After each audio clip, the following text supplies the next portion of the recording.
bienvenue dans mon atelier. Je m'appelle Céline et je suis très heureuse de vous retrouver pour une nouvelle vidéo sur ma chaîne YouTube Mademoiselle Petroni. Je souhaite la bienvenue à toutes les personnes qui découvrent cette chaîne et bien entendu je remercie toutes celles qui reviennent à chaque fois pour chaque épisode. Donc il s'agit d'un podcast dédié au tricot et aux arts de la maille en général. Je suis donc artiste en art textile et professeure d'art de la maille, c'est-à-dire que je donne des cours de tricot et de crochet, c'est mon activité principale.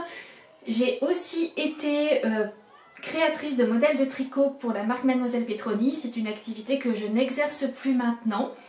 Toutefois, mes patrons, mes modèles sont toujours en vente sur mes boutiques Ravelry et Etsy. Il s'agit donc de modèles que j'ai créés entre 2017 et 2023.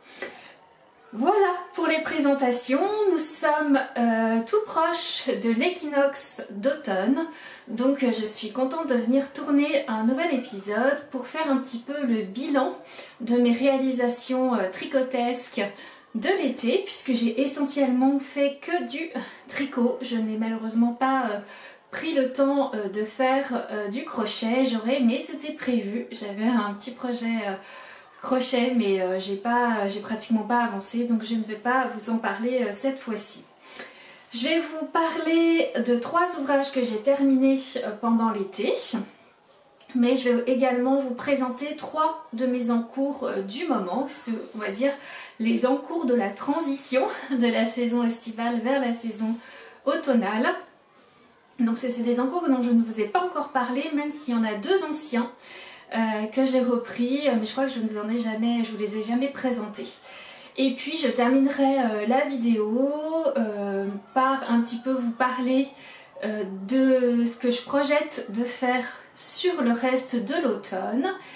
J'ai des petites idées pour l'instant, j'ai on va dire 2 modèles en tête et je ferai une petite partie blabla à la toute fin aussi pour vous parler un peu de mes actualités en tant qu'artiste en art textile. Voilà pour le sommaire de cette vidéo. Je vais commencer tout de suite par mes objets terminés, donc par l'ouvrage le plus petit. Il s'agit d'une paire de sockets que je vous ai montré dans la dernière vidéo. Et c'est un modèle, on va dire une réalisation inspirée de ce modèle-là, qui est issu donc du livre Tricoter ses chaussettes, toutes les techniques de Émilie Drouin et Elodie Morand. Et j'ai tricoté donc le modèle en couverture qui est le samedi paillette. Je ne vais pas dire de bêtises, je vais essayer de vous retrouver la page. Alors là jeudi, donc c'est après, hein, on est... Oh là là. Voilà, samedi paillette. Et moi j'ai fait, et je me dis que je me suis inspirée parce que comme je vous l'avais dit la dernière fois, je me suis un petit peu trompée dans mon élan. Normalement ces chaussettes se font avec un talon à gousset avec talon renforcé. Et je me suis emballée un peu, je suis partie, j'ai tricoté ces chaussettes. Il faut dire que je les avais commencées en juin 2023. Et que je ne les avais laissées tomber un peu, je les avais mises de côté et je ne les ai reprises que cette année, qu'au printemps de cette année. Et je sais pas ce que j'ai fait, le temps de me remettre le motif dans les doigts, dans les mains. J'ai tricoté, tricoté, tricoté, tricoté. Donc elle commence par la pointe avec un Turkish Caston. On forme une pointe qui est une forme assez classique, hein, avec des augmentations régulières de chaque côté. Alors, soyez pas étonnés, elles ne sont pas sales, mes chaussettes sont propres, mais comme elles ont déjà été bien portées, je les ai portées notamment, j'ai marché, j'ai fait de la petite randonnée avec, et bien forcément elles sont déjà marquées par le lavage, mais aussi par les semelles, j'ai des semelles orthopédiques, et du coup elles déteignent un petit peu sur mon fil. Donc c'est une pointe symétrique et droite, c'est pas un bord arrondi. Ensuite on met en place le petit motif de dentelle sur le dessus du pied. La semelle quant à elle est en jersey et moi je me suis trompée. J'ai tricoté trop long comme si j'allais faire un talon après coup, un talon à rang raccourci. J'ai oublié de mettre en place le gousset. Donc je me suis dit que cela ne tienne, je n'allais pas détricoter, surtout le motif de dentelle, ça me gênait un petit peu quand même. Donc j'ai mis en place un petit talon à rang raccourci. J'en ai profité pour apprendre une nouvelle technique qui est le Shadow Wrap Heel. Voilà, je vous mettrai de toute façon toutes les informations dont je parle dans la description de cette vidéo, le nom du patron, les fils que j'ai utilisés et si justement j'ai fait des mentions particulières de technique, d'autant que là je me suis aidée d'une vidéo de Claude Tricot pour réaliser ce talon à rang raccourci que j'aime beaucoup, qui est très facile à réaliser et qui ne laisse aucun trou sur les côtés. Ensuite j'ai tricoté mais pour faire une taille socket comme indiqué sur le patron et terminé par un petit bord en revers dent de chat, tout simple. Alors moi la différence c'est que quand je fais le rabat, je ne rabats pas en même temps les deux mailles ensemble. J'ai du mal à garder un bord bien droit, les mailles bien alignées, donc je préfère tout rabattre et faire la couture ensuite au bon endroit pour que ça reste, voilà, que le jersey reste bien aligné et bien droit. Voilà pour ces petites chaussettes. Vous avez sûrement remarqué que la texture est particulière parce que j'ai utilisé un fil d'été qui est un fil de Lana Grossa qui est la Solo Cotone. Elle est à paillettes, alors elle a un nom particulier. Je sais plus, pareil, vous retrouverez l'information en bas dans la description et ainsi que le numéro du coloris. C'est un rose pâle et il y a un petit peu de stellina dedans en fait. Il est un petit peu pailleté. Je pense pas que vous le voyez là, la caméra. C'est très difficile de s'en rendre compte. C'est vraiment très délicat, très léger quoi. Ouais, même moi j'ai du mal à voir en vrai, donc je pense pas que vous le voyez au niveau de la caméra. Par contre c'est très bien, c'est un fil qui est un peu plus épais qu'un fil fingering à chaussettes, il faut le savoir. J'utilise toujours le même type d'aiguille, moi j'utilise des 2,25 et je tricote par rapport à ma pointure et ma taille de pied pour 56 mailles et je fais un petit 37 on va dire. Voilà un petit peu les indications sur cette paire de chaussettes. Complètement adoptée, parce que comme je vous le dis, j'ai pas pu résister et je les ai déjà portées. Le deuxième ouvrage terminé, on va passer dans l'ordre dont je les ai terminés. J'ai d'abord terminé ce petit top assez court en mohair. Il s'agit d'un modèle de Irene Lynn. Je vais reprendre mes notes pour ne pas vous dire des bêtises en termes de nom de modèle. Il s'agit du Lily Sheer Top de Irene Lynn, c'est ça. Je l'ai tricoté dans le fil que j'avais acheté au Knit It l'année dernière auprès de Trélise, pardon, Trélise, et il s'agit de sa qualité donc Poséidon, c'est son kid mohair, donc mohair et soie en lace, et c'est la couleur Escape Now. Donc c'est un écheveau de 420 mètres pour 50 grammes, typique donc d'un fil dentelle. Et c'était exactement la quantité qu'il me fallait pour pouvoir réaliser ce petit top. Il faut dire que j'avais craqué sur ce coloris et elle en avait qu'un seul écheveau, pardon. Et moi il se trouve que quand je vais au Knit It, le samedi matin, toute la matinée, je donne mon atelier.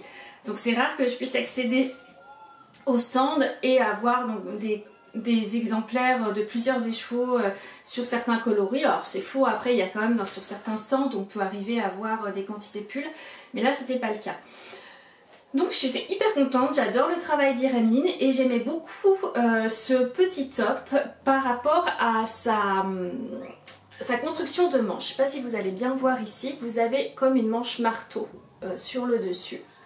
Donc on a une petite démarcation là et le dos, donc on fait des augmentations particulières à un certain rythme ici, on s'arrête à ce niveau là, là on va créer des fronces puisque ce sont des manches qui sont légèrement bouffantes, donc on crée des fronces sur le dessus de la manche et après on repart sur un rythme de raglan pour faire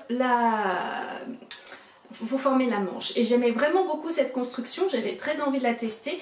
Alors je pourrais vous l'enfiler, sauf que, je ne sais pas si vous avez remarqué, mais je porte un pull et je porte un pull en déca.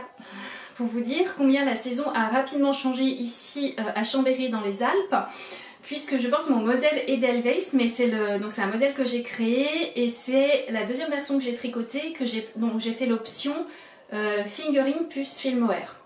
Donc voilà, pour vous dire, donc je vais voir si, ou alors si je peux l'enfiler à un autre moment dans la semaine et vous le mettre en incruste.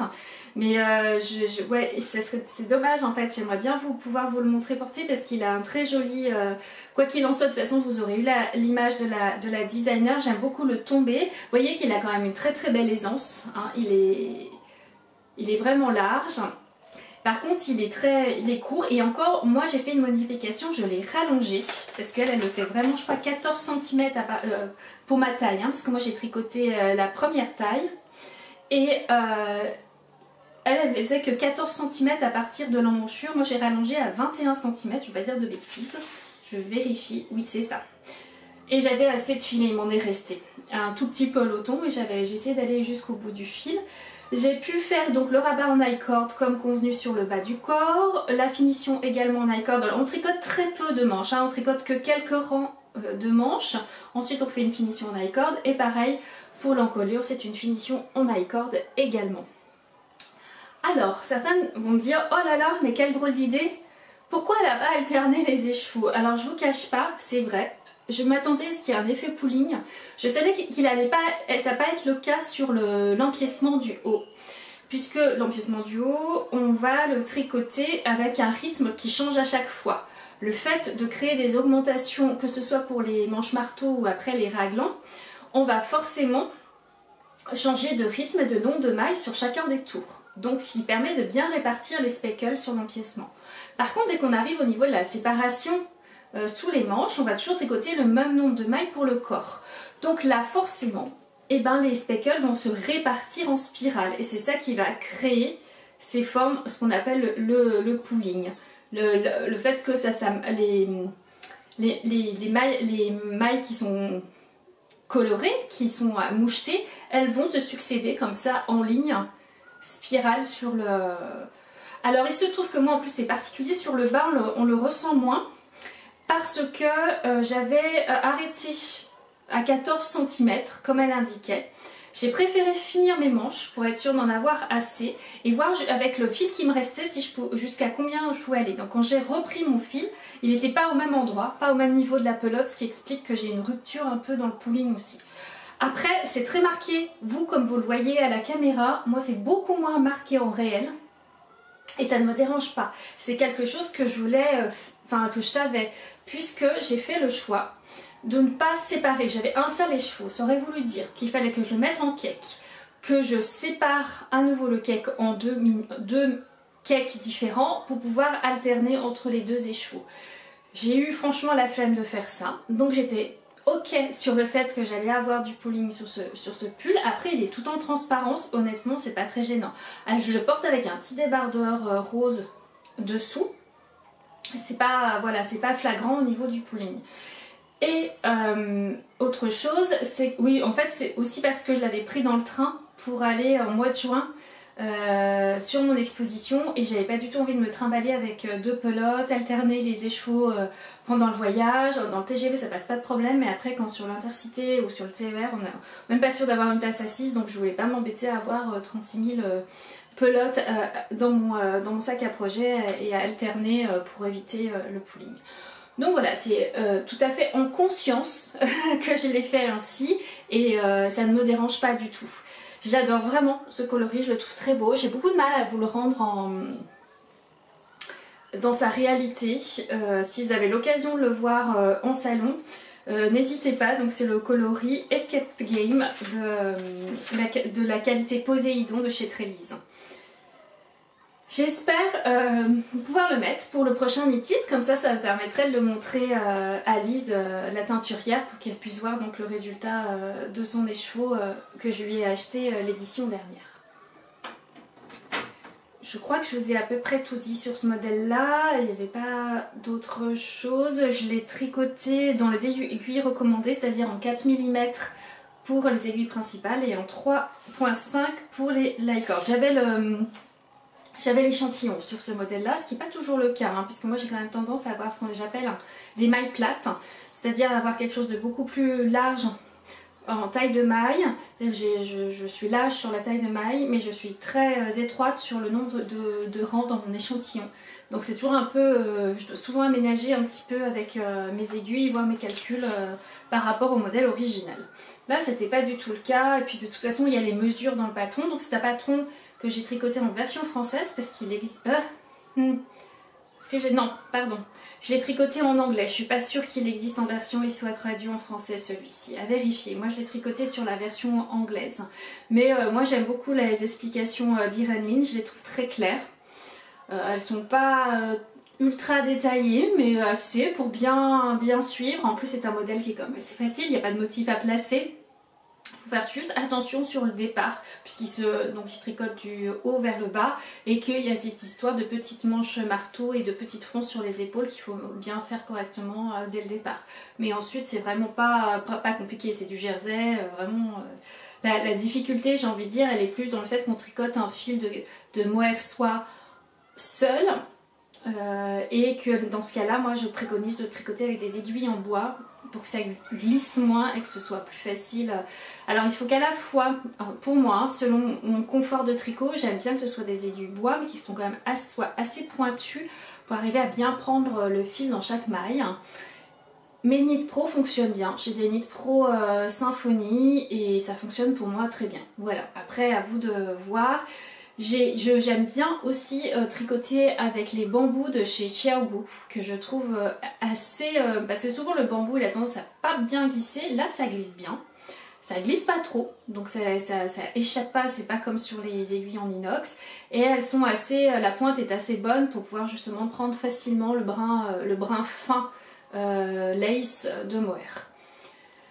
Ça y est, je crois que c'est bon pour ce qui concerne ce nouveau projet. Je vais vous parler de mon dernier objet terminé. Je me suis changée pour vous montrer mon dernier ouvrage terminé. Il s'agit de ce pullover.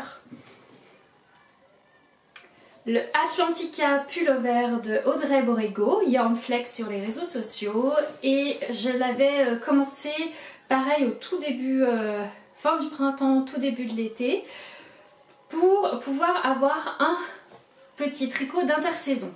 Donc normalement j'envisageais de le porter là en septembre, mais comment dire, pour l'instant la météo ne me le permet pas trop. Pourquoi?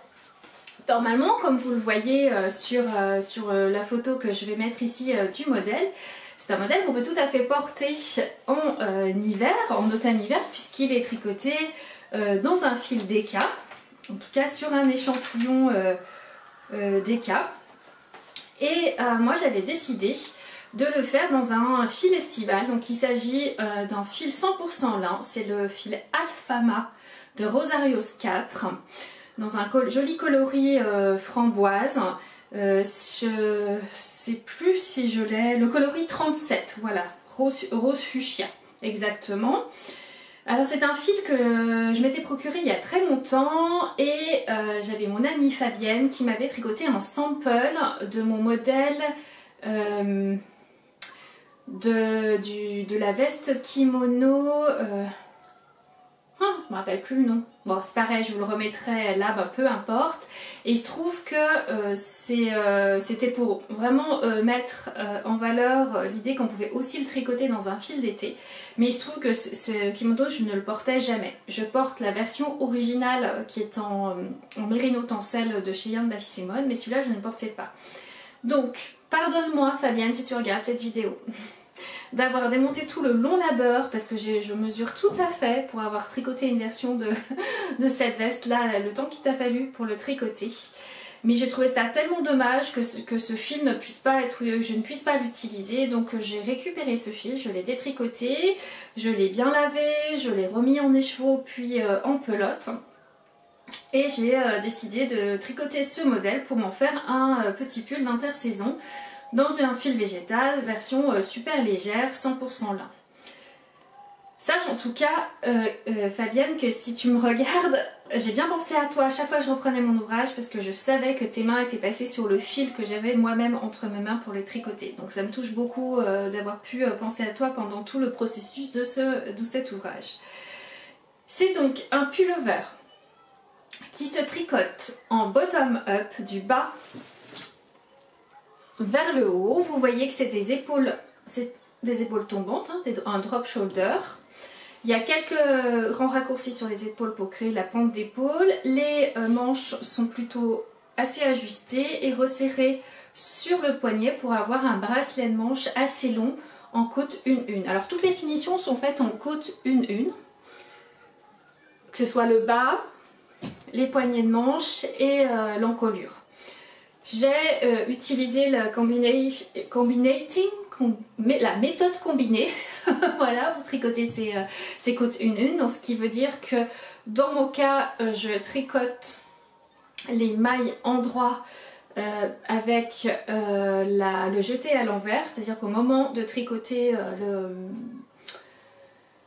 la maille endroit, plutôt que d'enrouler le fil dans le sens horaire, je l'enroule non, c'est pas le contraire, je sais plus ce que c'est. Nous on enroule dans le sens... quand on fait notre maille, on enroule... C'est bien hein, pour une prof de tricot de ne pas se souvenir de ça. Dans le sens horaire, et là on enroule dans le sens anti-horaire. Voilà, pour passer ensuite son brin, ce qui fait que la maille va se tordre et qu'elle va permettre une meilleure régularité de tension au moment du V de la côte 1-1, ce qui permet d'avoir un petit peu plus de régularité. Alors là ça ne se voit pas trop, puisque forcément on est sur un fil assez irrégulier. Le alfama est vraiment assez irrégulier, mais ça je le savais quand j'avais déjà tricoté un gilet dans ce fil là. Mais par contre la côte en elle-même, je sais qu'elle aurait été de toute façon moins régulière si j'avais pas fait la méthode combinée. J'ai fait des modifications par rapport au patron original. Déjà j'ai pas utilisé le même fil. Toutefois le lin Alfama de Rosario Scat est un lin de calibre DK. Donc ça posait pas de problème, je savais que j'allais pouvoir me rapprocher de l'échantillon. Et d'ailleurs c'est le cas, hein, je me rapproche. Moi j'ai un échantillon de 21 mailles. Mais j'ai baissé en taille d'aiguille, c'est-à-dire que je suis passée en 3,5. Je crois que sur le patron c'est recommandé en 3,75, mais je sais que Audrey a une tension un peu plus serrée que la mienne, donc c'est pas surprenant. Première chose que j'ai fait comme petite modification, je n'ai pas fait un montage tubulaire parce que franchement pas envie. Donc j'ai fait un German Twisted Cast On pour avoir quelque chose quand même d'assez souple, surtout avec un fil végétal qui n'a pratiquement pas d'élasticité. C'est important quand même d'avoir un montage qui soit assez souple. Et j'ai d'abord fait mes 2 premiers rangs en aller-retour. Parce que quand on a un grand nombre de mailles comme ça, et j'aime bien faire comme ça quand je fais mes bottom-up, c'est pour éviter de vriller le travail au moment où après on va joindre en rond. Et le fait d'avoir ces 2 premiers rangs, ça me permet quand même d'avoir un petit peu de tissu et c'est plus facile pour joindre en rond et continuer mon tricot. La seule chose, forcément mes 2 premiers rangs, le fait d'avoir fait la méthode combinée, il y a une petite différence. Enfin, faut vraiment voir. Les mailles se forment pas exactement tout à fait pareil. Bon, sur 2 rangs c'est pas très choquant, j'aurais dû faire attention.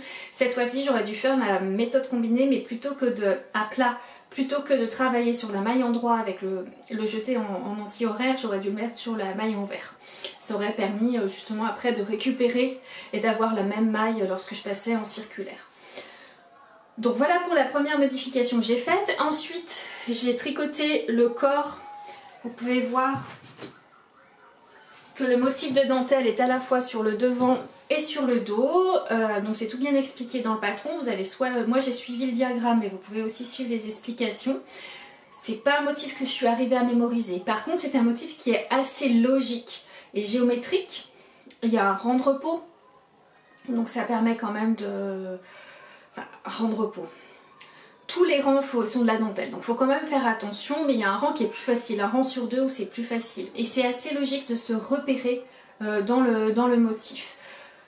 Je vous dis pas, c'est quand même, ça demande de la concentration, c'est pas du tout quelque chose que je faisais devant la télé, j'avais vraiment besoin d'avoir bien mon diagramme sous les yeux, d'ailleurs je me le suis imprimé, c'était plus facile pour moi et voilà. Et après quand j'ai bien compris la logique de construction de motifs, même si j'avais besoin de la grille pour me remémorer ce que j'avais à faire, j'arrivais à comprendre la logique de la construction du motif.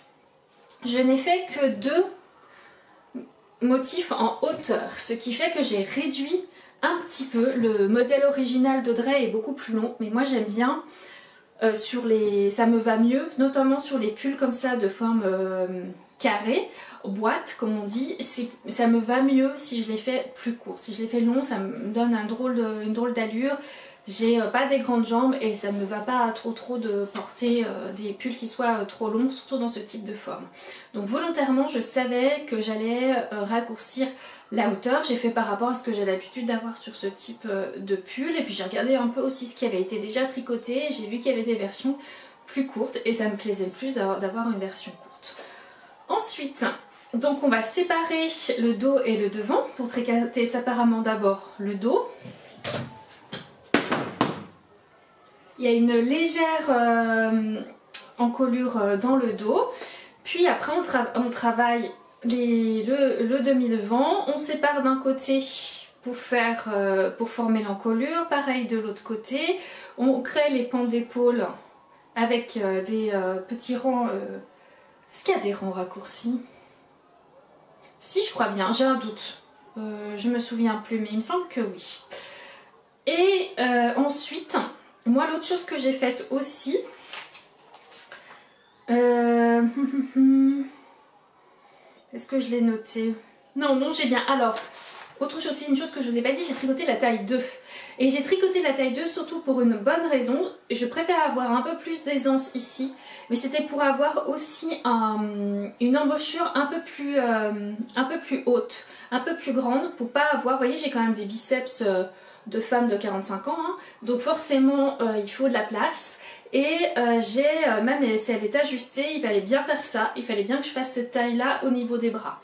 Après rien ne nous empêche, et moi c'est pas le choix que j'ai fait, j'ai voulu tricoter la même taille du début jusqu'à la fin, mais j'aurais très bien pu faire le choix de rallonger cette mesure pour avoir une emmanchure plus haute et donc plus grande ensuite pour avoir un tour de bras plus grand, par exemple en gardant la taille par rapport à mon tour de poitrine, mais par contre en rallongeant et en faisant un peu plus de motifs sur la hauteur. De toute façon dans le patron elle donne des indications en centimètres, donc après à nous de bien mesurer et de savoir ce qu'on veut comme hauteur d'emmanchure, d'autant qu'on n'a pas forcément le même échantillon et comme je vous le disais, moi j'ai quand même des mailles plutôt plates et que j'ai du mal à avoir souvent la même hauteur, j'ai plutôt 9 cm au lieu de 10 cm sur la hauteur par rapport à l'échantillon recommandé. Donc je mesure bien pour m'assurer d'avoir la bonne hauteur d'emmanchure à ce niveau-là. Puis ensuite, on vient relever les mailles sur les côtés pour tricoter les manches. Les manches, comme vous pouvez voir, sont en jersey en vert. Et on les tricote, bien entendu, en retournant le travail. On fait un petit jeu de raccourci, on retourne le travail et on vient les tricoter à l'endroit. Et on retournera ensuite la manche pour avoir le jersey en vert. C'est plus facile, bien entendu, de tricoter le jersey à l'endroit. Je les ai exceptionnellement tricotés avec des aiguilles mini circulaires 30 cm pour faire les manches. C'est celles que j'arrive encore à utiliser parce que moi j'ai beaucoup de mal avec les mini. Ce ne sont pas des aiguilles qui me sont très agréables à la pratique, mais j'utilise les Xiaogu qui sont légèrement coudées et ça fonctionne bien pour mes manches. Par contre sur le... D'ailleurs ça se voit un peu ici, vous voyez, j'ai tricoté les manches en Magic Loop et là on voit que il y a l'endroit où j'ai passé mon câble où c'est un peu moins régulier. Alors après, vu le fait que le fil de toute façon n'est pas régulier, ça choque franchement pas trop. C'est pas gênant d'avoir... personne va venir vérifier. Oh, là, dis donc, ça se voit que tu as fait du Magic Loop, c'est pas très régulier. On relève les mailles. Alors, je l'ai fait avant moi. J'ai fait le col avant de faire les manches. J'aime bien faire ça parce que ça me permet de bien relever correctement mes épaules et de les placer correctement. Et ensuite, quand je fais mes manches, je passe mon pull pour vraiment avoir la mesure exacte de ce que je veux comme longueur de manche. Donc je crois que je n'ai pas suivi. Non, en effet, moi j'ai noté que j'avais fait 110 tours. avant les diminutions. Donc j'ai fait un peu, je crois que j'ai fait un petit peu plus que... ou un petit peu moins, je sais plus. Bref, peu importe, je les ai vraiment fait sur mesure mes manches, je suis assez contente du résultat. Et j'ai fait, il y a un tour de diminution et ensuite on fait les côtes une. On termine avec des rabats, rabats à l'italienne ou tubulaire. Je crois que on termine avec, elle préconise des rabats tubulaires, moi j'ai fait des rabats à l'italienne, à l'aiguille. Comme ça, pour moi c'est plus simple, je le connais bien et ça va vite. Pareil pour l'encolure, le col, j'ai fait le même rabat. À peu près tout ce que j'ai à dire sur Atlantica Pullover. J'adore le résultat. Je vous dis pas que c'était un petit challenge quand même, toute cette partie dentelle. Il y a des noppes aussi dans la dentelle, je sais pas si on les voit bien. C'est vrai qu'avec ce type de fil, ça les met moins en valeur. Et j'ai pas fait d'autres modifications, je ne pense pas. De toute façon, vous aurez aussi le lien dans la description vers ma fiche Ravelry, ce qui vous permettra d'en savoir un peu plus sur la quantité de fil que j'ai utilisé, le type d'aiguille, enfin toutes ces choses-là. Et ben j'espère que je vais quand même pouvoir arriver à le porter si les températures remontent un petit peu d'ici cette fin de mois de septembre. J'aimerais beaucoup pouvoir en profiter et sinon c'est pas grave, je le porterai avec grand plaisir au printemps prochain. Voilà pour pour mes objets, mes ouvrages terminés. Je vais vous parler maintenant de mes encours. Le premier encours dont je vais vous parler, ça va être un vieux tricot que j'ai repris. Je l'ai commencé à peu près il y a 1 an et dans un contexte particulier. J'ai une page Patreon, Mademoiselle Petroni, qui est consacrée essentiellement aux coulisses de mon travail d'artiste en art textile. Et j'aimais bien, là j'ai un peu moins le temps puisque mon activité s'intensifie un peu, mais avant je proposais régulièrement, mais d'ailleurs c'est toujours accessible, hein, si vous voulez revenir nous rejoindre sur Patreon, vous pourrez retrouver en archive dans les collections, vous pouvez accéder à tout ce que j'ai publié depuis le début, c'est-à-dire maintenant ça va bientôt faire 3 ans que j'ai ma page Patreon, vous allez avoir tous les articles, tous les contenus, vidéos, podcasts audio et tutoriels. Et parmi ces tutoriels, j'aimais bien sur ma page Patreon proposer des défis, on va dire plus des challenges créatifs sur cette page. Et j'avais proposé de réaliser une petite écharpe au point mousse, type tout ce qu'on trouve par rapport à la Sophie Scarf, un peu dans l'inspiration de tout ce qui se fait autour de la Sophie Scarf de Petite Knits. Là c'était de travailler, d'en profiter, de découvrir la technique de l'intarsia, du travail de couleur. On a des gros motifs de couleur qui vient s'intercaler comme ça dans un fond uni.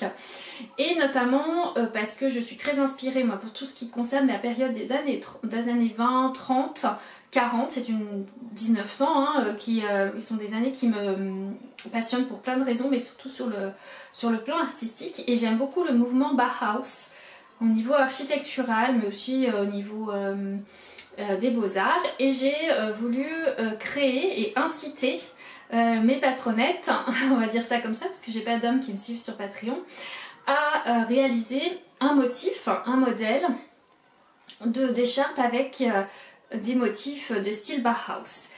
Et donc voilà, je vais vous mettre ici une photo du croquis que j'ai fait moi par rapport à cette écharpe, et notamment lequel j'ai fait plusieurs croquis et lequel j'ai conservé. Donc voilà mon écharpe. Vous pouvez voir que c'est un peu particulier, hein. Ça commence par le bas ici. Attendez, je vais essayer de vous la montrer. Voilà, ce sera plus simple de faire comme ça.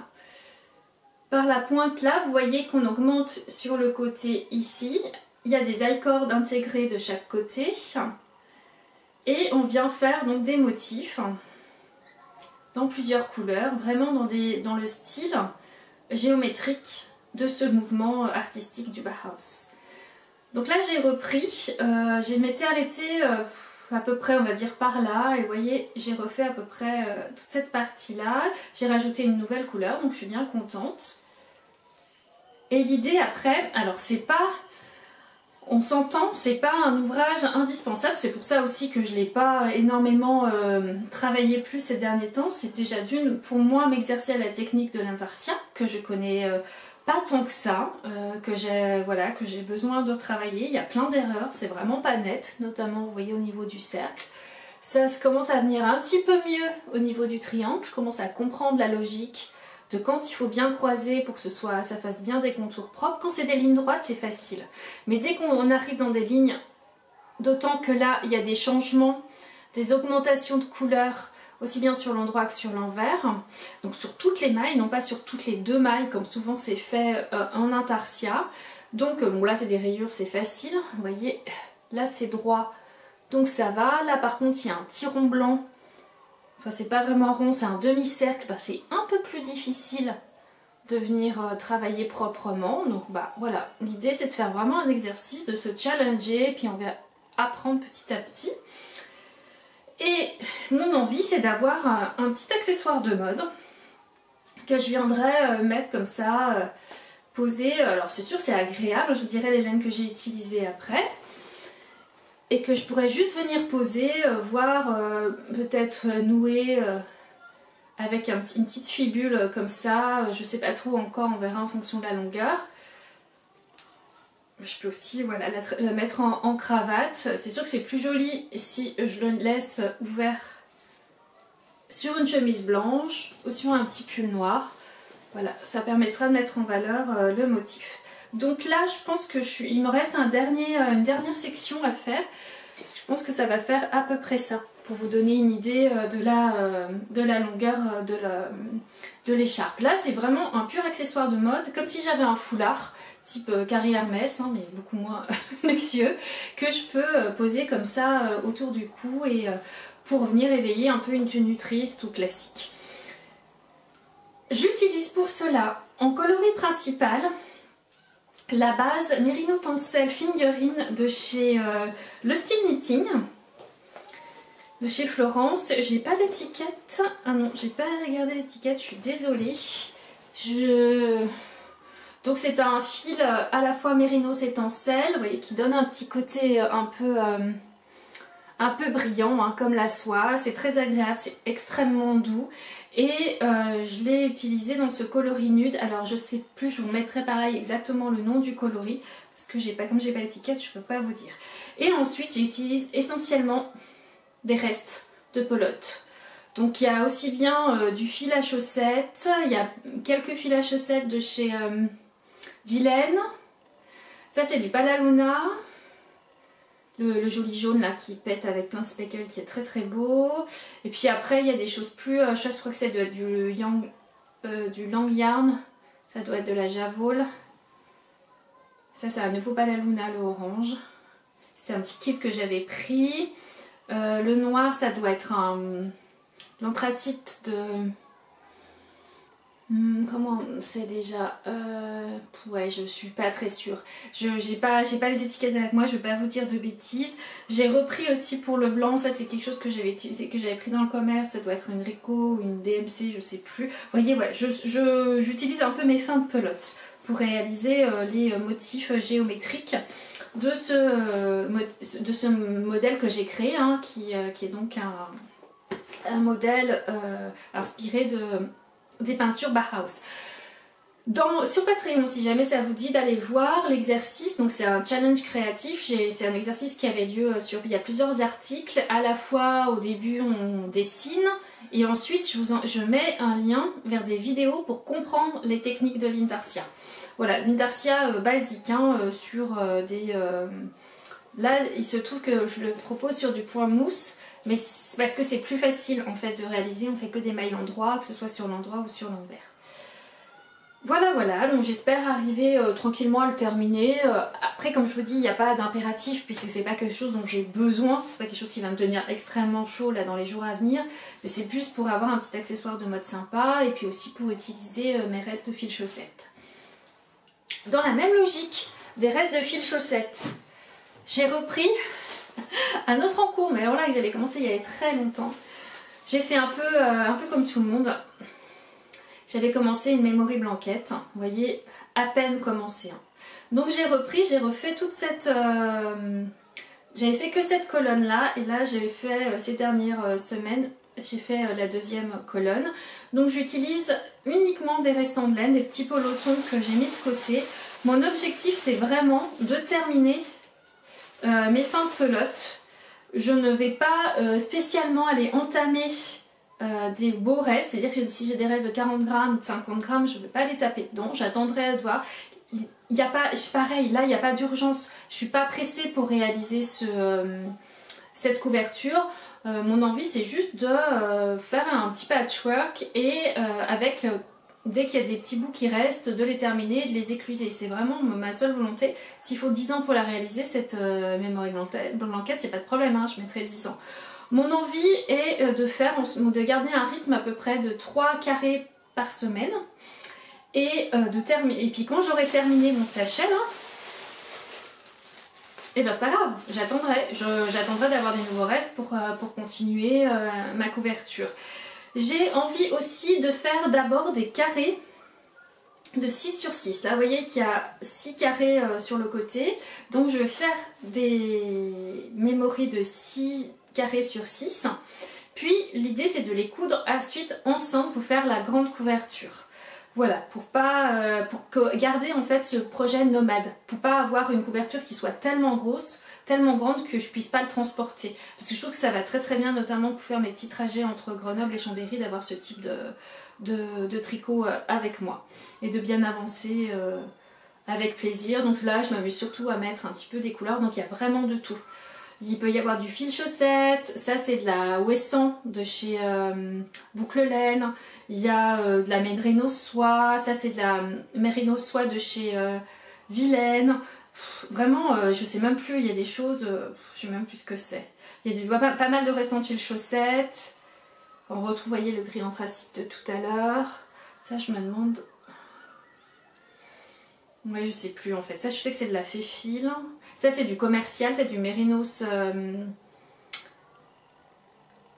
120, je crois, de chez Langyarn. Vous voyez, vraiment, il y a de tout. Ça, c'est beaucoup plus doux, c'est du chameau en fingering non teint. Donc vraiment, il y a tous mes petits restes et j'essaye de... Alors c'est rigolo, ça me permet de voir un petit peu c'est quoi ma palette de couleurs de tous mes ouvrages, de ce que j'aime en fait, hein, des couleurs que j'aime.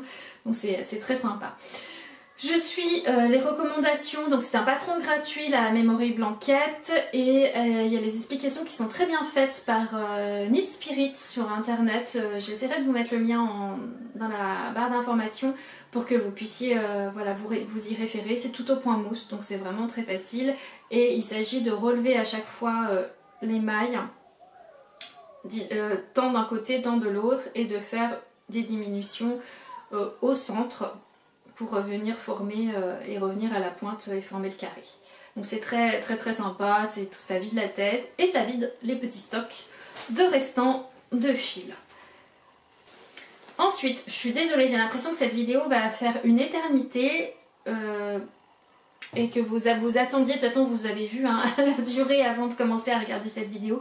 N'hésitez pas à la regarder en plusieurs fois, elle va être très longue puisque j'ai pas terminé, je vais vous montrer donc le prochain en cours que j'ai à peine démarré, qui est un tout nouvel en cours là pour le coup, qui va être mon gros projet de cette transition de saison, on va dire, entre l'été et l'automne, avant d'attaquer les gros pulls doudou. Il s'agit du modèle que je vais vous mettre là, du modèle, on va dire de Bêtise Plumety, de Julie Knit in Paris, que ça faisait très longtemps, j'avais vu sortir dans le Pompon Magazine, je sais plus en quelle année, et je m'étais mis en favori en me disant le jour où elle sort le patron en individuel, c'est certain, je me l'achète et j'ai très envie de me réaliser. D'autant que j'en avais vu une vraie version tricotée par une de ces tricoteuses lors d'un atelier au Knitting It, pardon, il y a 2 ans, et je m'étais dit mais il faut vraiment que je me le réalise. Donc c'est comme vous pouvez voir, c'est un pullover sous forme de blouse, un peu particulier, avec des très amples, avec des manches bouffantes et tout un motif de plumetis, donc de petites dentelles, fait avec un seul fil de mohair soie. Alors vous allez vite comprendre qu'avec moi le mohair c'est un peu mon fil préféré, donc je peux tout aussi bien le tricoter en double comme ici, comme je peux le tricoter en simple. Voilà le motif, j'ai fait mon échantillon. C'est assez facile, hein. Il y a pas, alors c'est pas que ça donne une impression d'avoir des noppes, mais pas du tout. C'est vraiment qu'un système d'augmentation-diminution qui permet d'avoir ce motif-là, donc c'est très sympa. Pareil, comme tout à l'heure, je le tricote en aiguille 5, exactement comme c'est recommandé. Là c'est pareil, j'ai exactement le même échantillon en nombre de mailles et de rangs que Julie Knitting Paris, donc je suis très contente. Là j'ai pas eu besoin de faire aucun calcul, j'ai pu choisir ma taille comme je voulais. Et je tricote en aiguille 5. Là j'utilise mes aiguilles en bambou de chez Xiaogu pour pouvoir justement avoir un confort de tricot. Et il faut un deuxième fil pour tout ce qui est partie bord-côte pour le bas du corps, pour les bracelets de manche et pour le très joli col Claudine. Et là il faut utiliser un fil fingering. Donc là j'ai utilisé le fil fingering. Alors les deux fils sont chez Filcolana. Ça c'est l'Arouetta et ça c'est la Tilia. Et ils sont en colis, c'est le coloris orchidée pour tous les deux. Je vous mettrai exactement le numéro, vous puissiez le retrouver plus facilement. Donc c'est un très joli parme assez pâle. Et j'avais envie de quelque chose de très clair, vous voyez. Je me rends compte que finalement, plus on se rapproche des... Alors le clair, j'ai un peu du mal quand c'est chaud. Mais quand le clair... Les coloris clairs se tirent un petit peu sur le coloris froid, un peu comme ici, vous voyez comme ce bleu, le blanc. Et je me disais que le parme, enfin ça pouvait être aussi fonctionner avec mon teint. Alors là, toutes mes excuses, j'ai pas pu m'apprêter tout à fait comme je voulais aujourd'hui, j'ai pas pu maquiller, notamment j'ai pas pu maquiller mes yeux parce que j'ai eu une petite opération au laser la semaine dernière et j'ai encore des gouttes anti-inflammatoires dans les yeux et du fait d'avoir encore une petite inflammation au niveau de mes yeux, je ne maquille pas mes yeux, donc je suis désolée si j'ai pas une tête très apprêtée, j'espère que vous ne m'en voudrez pas. Donc voilà pour les deux fils que j'ai choisis pour réaliser cet ouvrage et pour l'instant je n'ai fait que la bordure du bas en côte semi-torse. Alors je vais vous expliquer parce que j'ai déjà fait, vous voyez, j'ai déjà fait des modifications. Je n'ai pas voulu tricoter et joindre en rond tout de suite puisque j'ai 400 mailles dans ma taille en sachant que je fais la plus petite taille. Donc, je crois, hein, je vérifie, j'ai un doute. Est-ce que je fais la taille 1? Je fais la taille 2, je crois que je fais la taille 2. Oui, j'ai fait la taille de 120 cm par rapport à l'essence recommandée. C'est-à-dire j'ai vraiment beaucoup d'essence. Mais j'ai quand même un doute. Puisque là, je trouve que mon bord-côte est censé se resserrer sur mes hanches. Donc moi, je veux bien. Voici, ça a l'air de fonctionner. Ça a l'air d'être ça. Je trouvais qu'il était... Oh, j'ai perdu mes mailles. Bon, c'est pas grave. Je trouvais que voilà, il me serrait pas trop les hanches, il est pas très là, il est pas détendu, il me serre pas beaucoup les hanches, donc peut-être il est juste ajusté comme ça, c'est suffisant. Je pense que si, ça doit être comme ça. On va espérer que mes calculs de taille soient les bons. Je remettrai mes mailles que j'ai gentiment perdues en faisant mon idiote sur mon aiguille tout à l'heure. Mais alors, deux choses. Donc j'ai fait ce choix de faire le bord-côte à plat pour justement ne pas avoir à tordre mon tricot. Mais aussi parce que je me suis rendu compte, parce que j'aurais très bien pu faire comme avec le modèle Atlantica de Audrey Borrego, commencer mes 2 premières ou mes 4 premiers rangs à plat, puis je fermais en rond après. Sauf que je n'ai pas été très intelligente. J'ai oublié que quand on faisait des côtes semi-torse à plat ou quand on fait des côtes semi-torse en rond, ça ne donne pas du tout le même rendu. Puisque l'idée de la côte semi-torse, c'est de faire la maille endroit torse et la maille envers normale. Quand on est en circulaire, c'est toujours la même maille qu'on fait torse. Donc ça fait toujours le même résultat et il n'y a pas de question à se poser. Sauf que moi, j'ai pas fait correctement. Puisque quand on fait si j'applique la même méthode où je fais que la maille torse que sur la maille endroit, quand je suis en aller-retour, et ben ça me fait une maille torse une fois sur 2 et une fois sur 2 sur l'endroit, une fois sur 2 sur l'envers. Donc je me retrouve pas du tout avec le même dessin des mailles torse qu'on peut avoir en circulaire. Pour avoir le même rendu, il aurait fallu que je fasse sur le rang endroit toutes les mailles endroit en torse et sur l'envers toutes les mailles envers en torse. Comme ça j'aurais toujours eu la même rangée de mailles torse et pas une fois sur deux une maille torse. Donc c'est un joli rendu, c'est bien, mais ce n'est pas le même rendu. Donc si jamais j'avais eu le malheur de joindre en rond, alors là ça m'aurait vraiment fait deux motifs différents. Donc là je me suis dit, hors de question que je démonte tout, vu le nombre de mailles, vu le temps. Ça me prend 11 minutes pour faire un rang. Donc je me suis dit non, je continue comme ça. La seule chose, c'est qu'il faudra que je fasse très attention quand je vais faire mes bracelets de manches, si je veux les mêmes, et si je veux le même motif que mes côtes du bas, de tricoter mes bracelets de manches en aller-retour, avec la même logique. Parce que sinon, ou alors, si je peux les faire en circulaire, mais en faisant sur un tour, c'est ma maille endroit que je tricote en torse, et sur le deuxième tour, c'est ma maille envers que je tricote en torse. Ça peut être ça aussi, pour être sûr d'avoir le même motif. Autre chose, je suis un peu déçue de mon montage de mailles. Donc elle dit de faire un montage Caston, elle ne dit pas de faire. Mais moi, je le trouve un peu lâche, parce que j'ai suivi les conseils de ma maman, que quand elle m'a appris à faire du tricot, de toujours faire mon pontage de mailles quand il y a des aiguilles fines, puisque là je fais quand même les côtes en 3,25, hein, je dis pas de bêtises, ouais c'est ça. Me dire, bah ça je peux monter mes mailles avec les deux aiguilles côte à côte pour être sûre d'avoir un montage bien élastique. Et là elle est presque trop élastique, puisque la Filcolana, la Rueta, est quand même super élastique et super souple, donc j'aurais pu éviter. Donc je trouve qu'il n'est pas très joli mon montage, vous voyez, il gondole. Voilà, donc ça je verrai, soit il va bien se plaquer puisque justement il va être sur mes hanches et il va se plaquer, il va s'étirer un peu et il va se plaquer. Si c'est pas le cas, je viendrai faire une petite bordure finition au crochet pour le resserrer un peu pour qu'il ait un rendu un peu plus joli, parce que je trouve que ce qui m'a attiré dans ce modèle, c'est la finesse, c'est le côté très couture de cette blouse Plumty. Donc je me suis dit c'est un peu dommage si mes finitions ne soient pas impeccables. Donc là c'est pas le cas pour l'instant au niveau du montage, donc je vais voir comment je pourrais améliorer ça quand j'aurai terminé mon ouvrage. Donc là vous voyez j'ai à peine commencé, j'ai pratiquement terminé, il me faut 4,5 de bord côte en bas, 4 cm et demi, et après je vais pouvoir attaquer en circulaire cette fois-ci. Donc on a un petit quelque chose à faire dans ce fil d'abord, et après on change d'aiguille, on change de fil et on attaque le motif comme ça, mais cette fois-ci en circulaire. Ensuite, j'imagine qu'on va venir séparer pareil le dos et le devant, faire des coutures d'épaule ou un rabat 3 aiguilles, je ne sais pas, et puis reprendre les manches pour tricoter les manches ensuite.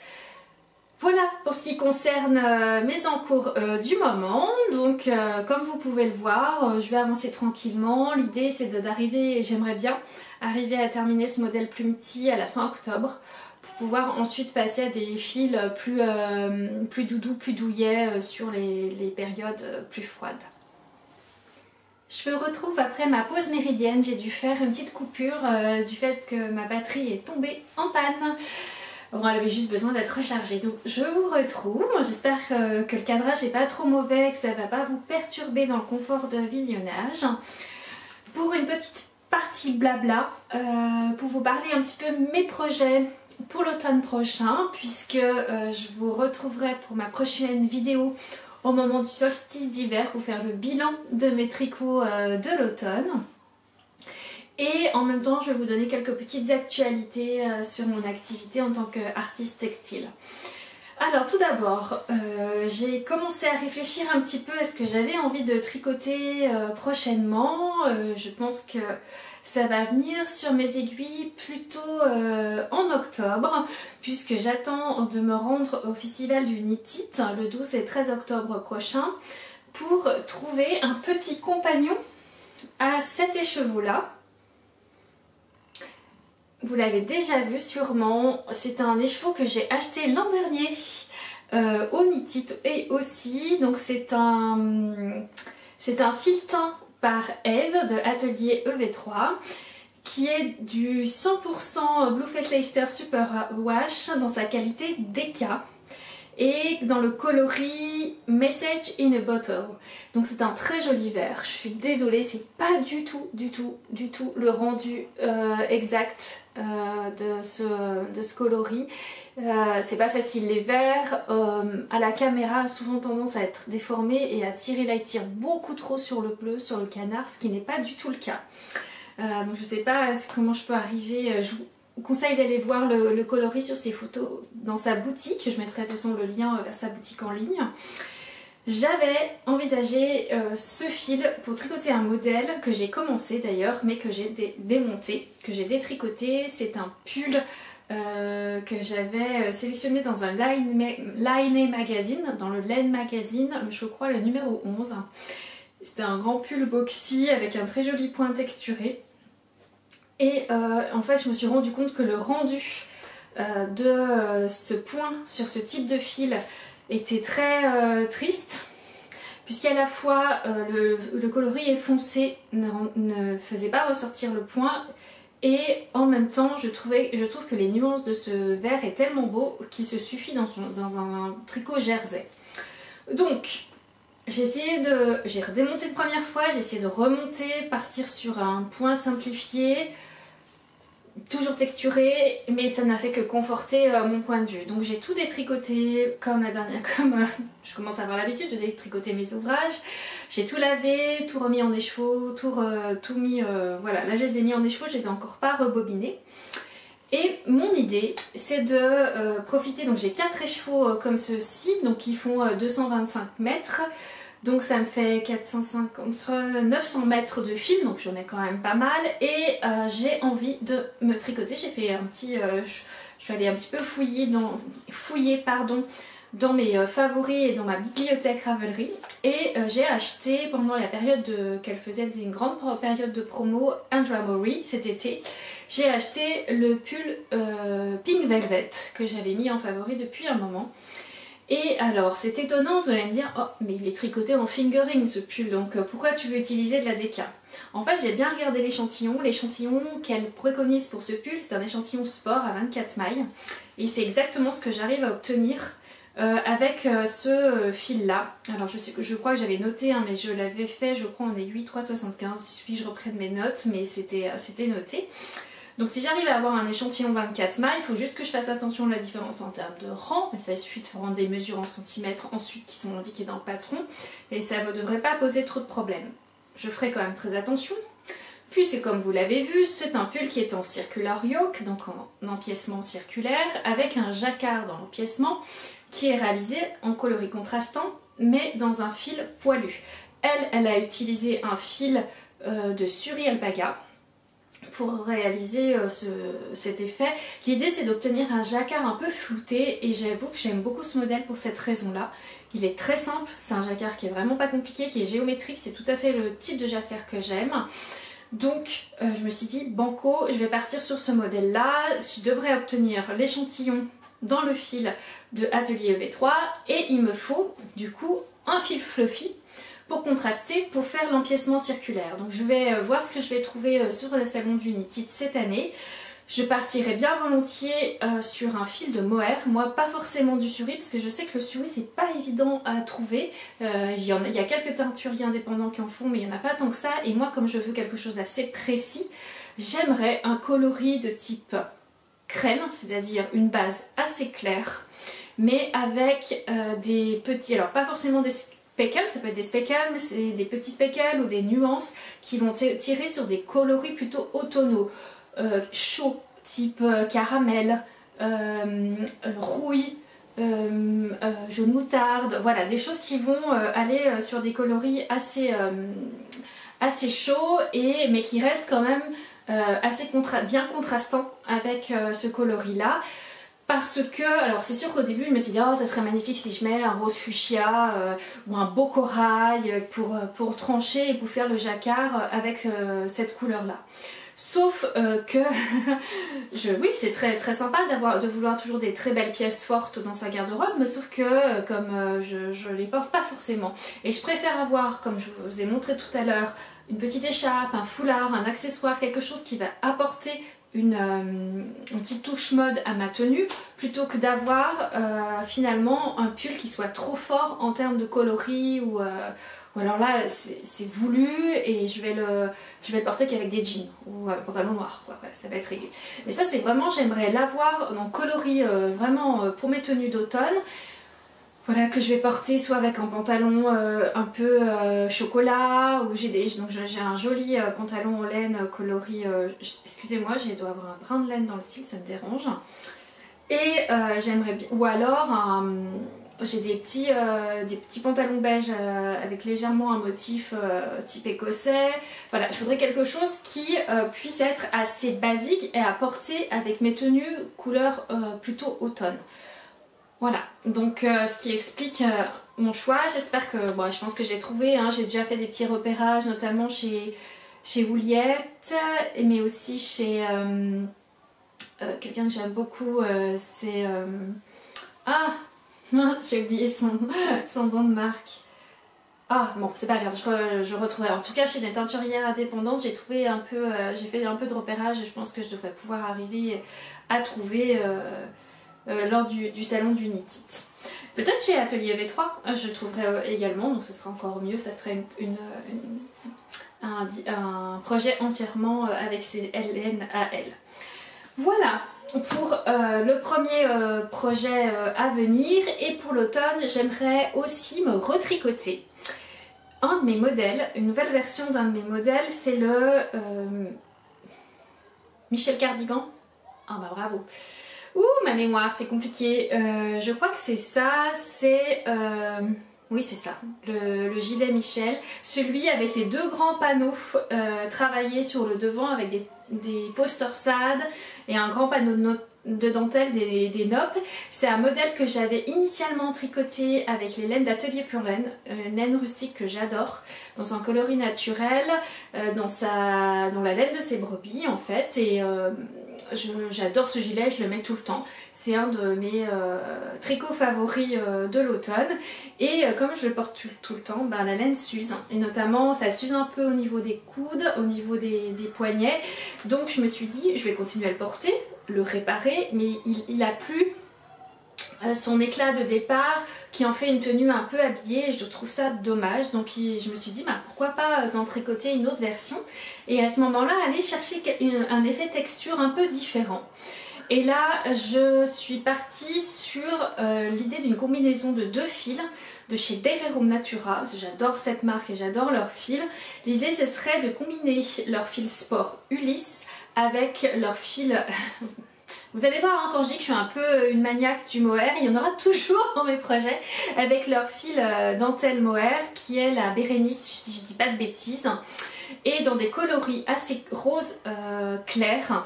Donc je vais voir un peu, j'ai une petite idée de la combinaison que je vais faire. Ça sera pas forcément le même coloris dans chacune des qualités de fil, ça sera deux coloris différents mais assez proches que j'aimerais bien combiner pour avoir un effet un peu chiné. Et pourquoi le tricoter avec ces deux fils là? Pour obtenir le bon échantillon, puisque ce gilet se tricote plutôt dans un échantillon DK un peu gros quand même, hein. Et donc je sais que si je prenais la Gilliatt qui est plutôt une worsted, j'allais voir un rendu, ça peut fonctionner mais que le rendu allait être moins léger que celui que j'ai actuellement, un peu plus... dense, donc c'est pas forcément ce que je veux, tandis que je me suis dit que si je mélangeais la Ulysse avec la Bérénice, j'allais avoir la même gauge, la même jauge, mais avec un rendu de fil un peu plus souple et un petit peu duveteux, parce que j'ai des clientes qui ont tricoté ce modèle avec un fil de fingering et un fil de mohair. Alors là le rendu est plus lâche, beaucoup plus souple et plus aéré. Mais c'est joli, j'aime bien l'effet de texture que ça a sur la dentelle, ça flotte un peu la dentelle mais je trouve ça très joli, c'est très élégant. Là moi je vais aller sur un fil plutôt sport mais comme il est cardé, il est quand même assez fin et léger, la Ulysse de chez Dairy Natura, et avec leur fil de mohair dentelle, je me dis que ça peut être une bonne combinaison. Donc voilà pour l'autre projet que j'ai envie de me tricoter cet automne. Pour l'instant, ben voilà, c'est les deux objectifs pour cette année. Il est possible que viennent s'intercaler des petits accessoires, notamment peut-être une autre paire de gants. peut-être de mitoufles aussi, ça c'est quelque chose que ça fait un moment que j'ai envie de me réaliser, donc ces fameuses moufles qui se referment sur les doigts, et puis pourquoi pas un autre petit béret ou un autre petit bonnet, enfin je sais pas, je vais voir. Il y a aussi une autre envie que j'aime, et ça je le garderai peut-être plutôt pour l'hiver, j'ai envie de me faire une grande écharpe. Mais vraiment une grande écharpe, c'est-à-dire large et très longue, que je puisse enrouler plusieurs fois autour de mon cou. Mais là je voudrais partir sur un fil assez souple, qui ait beaucoup de drapé mais qui en même temps soit bien chaud.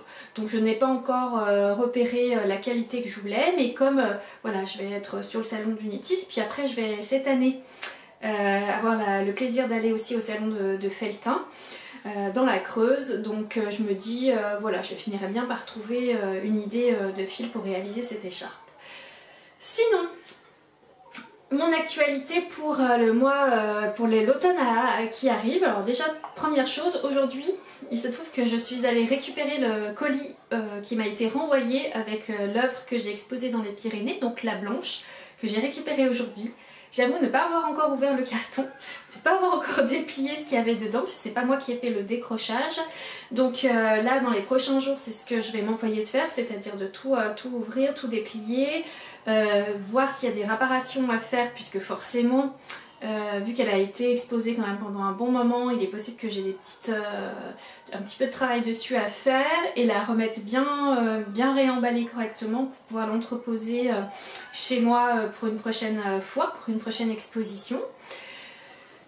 Et aussi aujourd'hui, alors là ça n'a rien à voir avec mon actualité en art textile, mais ça peut vous concerner plus directement. Je vais ce soir faire on est lundi, je vais faire un shooting à nouveau avec Aurélie, ma photographe préférée de Picture Company. Et nous allons prendre en photo le pull que j'ai tricoté. Je vous l'ai montré la dernière fois du pull Jane, inspiré du design du top Jane. L'idée c'était de vous montrer qu'il était possible de réaliser un pull à partir de ce patron de top en lui ajoutant des manches. Et comme je suis en train de faire la mise à jour de ce patron, donc je l'ai remis en page et je suis en train d'ajouter l'option des manches. J'ai pratiquement finalisé maintenant cette édition de patron. Il me fallait des photos pour bien vous montrer à quoi ressemble ce modèle. Donc on va faire les photos aujourd'hui et on va retourner exactement sur les mêmes lieux où on avait fait les photos du Top Jane je sais plus si c'était 2017 ou 2018, peut-être 2018, en été 2018, donc c'est assez drôle, ça fait un peu boucler la boucle, hein, c'est assez drôle, et ça me permettra ainsi de vous proposer la mise à jour de ce patron. Donc toutes les personnes qui ont acheté ce patron sur Ravelry vont recevoir la mise à jour automatiquement. Peut-être il y a des personnes que ça donnera envie de venir tricoter ce modèle plutôt en modèle petit pull figurine plutôt qu'en top, et aussi celles qui ont acheté le patron sur Etsy, pas de souci, j'irai voir quand même si j'arrive à retrouver dans mes archives les personnes qui l'ont acheté et vous envoyer aussi par mail la mise à jour. Sinon n'hésitez pas à m'envoyer un petit mail, comme ça je vous enverrai le nouveau patron, il n'y a aucun problème. Voilà pour les actus les plus récentes, et sinon je vais, comme je vous ai dit, je vais partir au Fêtes de la laine de Felletin fin octobre et je vais y aller avec mon amie Anna de chez Lana et Tricot, donc je suis ravie, on y va toutes les deux, grand plaisir de retourner à Felletin. Moi alors pour elle ce sera première fois pour la fête de la laine, mais c'est pas la première fois qu'elle est allée à Felletin, puisqu'elle a fait toute sa formation machine à tricoter chez Laine Hamac à Felletin. Et moi je vais y retourner parce que j'ai eu l'occasion, mais c'était en 2019, d'aller aux fêtes de la laine, donc je suis très contente d'y retourner. Et j'ai très envie aussi de rencontrer les personnes de Laine Hamac et voilà, leur parler un petit peu de mon travail en tant que plasticienne en art textile. Et ensuite, je vais partir en résidence d'artiste pendant 2 semaines, du 16 novembre au 30 novembre, dans un lieu qui s'appelle la Soulane, à Jazeau, dans les Hautes-Pyrénées. Alors c'est pas au même endroit où j'ai exposé, c'est 2 vallées avant, puisque c'est une vallée qui part de la ville de Lannemezan. Et je vais avoir le plaisir d'être hébergée et accueillie dans ce lieu vraiment dédié. C'est à la fois un tiers-lieu, donc qui accueille des entreprises, mais aussi un lieu qui accueille beaucoup d'artistes pluridisciplinaires. Donc il peut y avoir des musiciens, des danseurs, il peut y avoir des plasticiens, voilà, de vraiment toute forme des comédiens, des metteurs en scène. Et là il se trouve que je vais être en résidence en même temps qu'une autre artiste plasticienne de la fibre, puisque ça va être je vais être avec une artiste qui s'appelle... Voilà, bon, très difficile aujourd'hui. Bon, je crois que je vais faire pas mal d'incruste écran sur ce montage vidéo. Natacha Sanzo.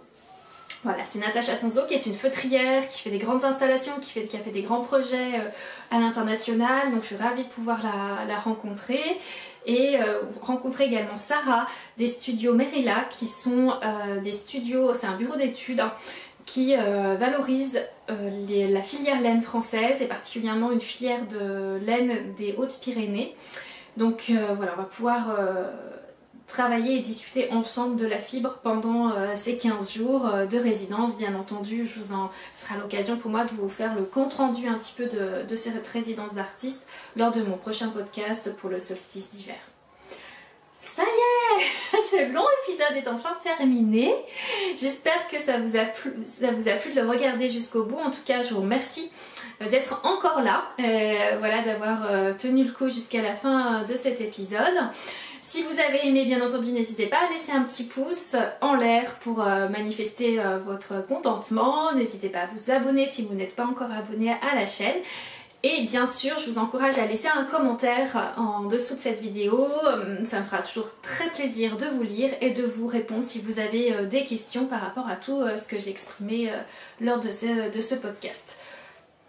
Mille merci, je vous souhaite un très bel automne et je vous retrouve à la saison prochaine. Portez-vous bien.